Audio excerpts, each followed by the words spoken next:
Kind of heartbreaking number here. 41 teenagers in South Carolina died by suicide last year. That was in 2018. And now a Lancaster County lawmaker is trying to place suicide prevention resources directly in the hands of South Carolina students. Representative Mandy Powers-Norrell pre-filed a bill that requires schools to put the suicide prevention hotline number on student identification cards.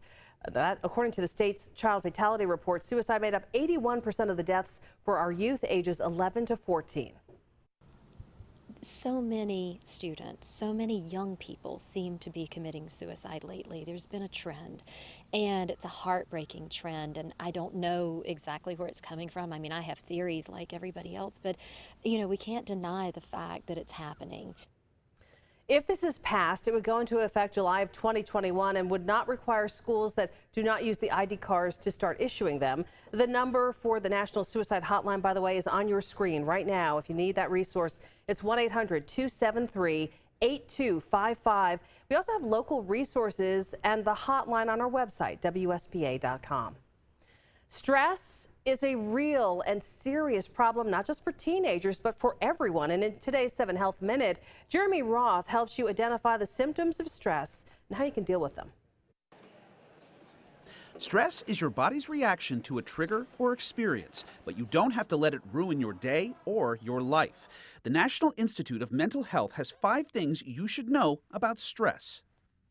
It affects everyone. There are different types, and they can all affect your physical and mental health. Stress can come from something routine like school or work, perhaps a sudden negative change.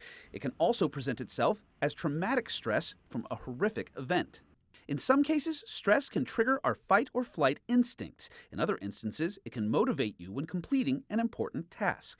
Chronic stress can be debilitating. When your body is in a constant state of stress, sometimes it can be challenging to reach normal levels. Eventually, chronic stress can contribute to problems like heart disease, high blood pressure, and mental health disorders.